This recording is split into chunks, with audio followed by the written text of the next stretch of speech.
Professional brewers gathered in Bend recently for a conference that discussed sustainable brewing practices. They ended with a tour of our drinking water intake facility and wastewater treatment plant. The brewing industry is tremendously important to the city of Bend, and we can't be more fortunate as a utility department to provide Class A water to those breweries here in town for the production of their product. Beer, brewing, is one of the most notable industries in the city of Bend. The employment has grown faster in that industry than most of our other industries in the city. And during the recession, it was the industry that added some of the most jobs at a time when we needed every job we could get. The city of Bend is very fortunate. We have two sources of water. One is our surface water that comes from crystal clear springs here in the mountains adjacent to Bend. In addition to that, we have groundwater sources beneath the city of Bend that we end up pumping out with 23 various wells here in the city. We were contacted by the Pollution Prevention Resource Center on hosting a sustainable brewing workshop here in Bend. The purpose and goal of the workshop was to look at ways to conserve, reuse, and recycle in the brewing industry, and to have emphasis on regulators and brewers coming together and finding solutions.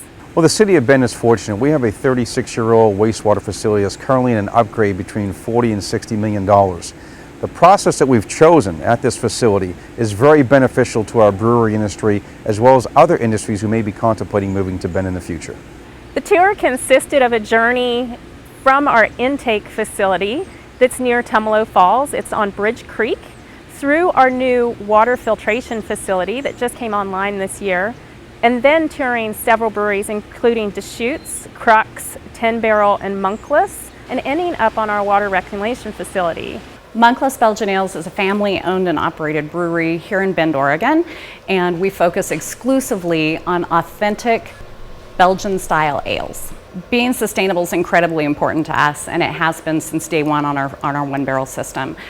We make every effort to have all of our spent grain reused through local farmers, including all of the waste products that are generated in the brewing process. Worthy was kind of created with the vision of being as sustainable as a regional-sized brewery could be. We decided when we built the place to incorporate a lot of costs up front that would only pay off down the line. This is Worthy Brewing's waste treatment equipment. It's a pretty simple process of a solid separator, 2 in-ground tanks that all of our trench drains drain to, and then a dosing tank that takes pH readings and neutralizes the effluent on its way to the city sewer system. So I'm minimizing solid waste by having 2 separate sewer systems here at Crux. One that goes to the farmer for land application, the second that goes to the wastewater treatment plant. The material that's in this vessel is coagulated protein and spent hop materials that I put into the waste stream that goes to the farmer.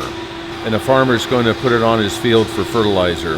The journey was eye-opening on several levels, seeing what goes into creating the water and how we treat the waste from the breweries at the end. It really helps to have a visual when you're speaking to brewers and trying to explain things like extra strength charges or why we're trying to side stream their waste. We are working with the brewers here to potentially help them in the future with their treatment capabilities. There is a possibility for a public-private partnership down the road that will help them treat their waste in a more economical and feasible manner.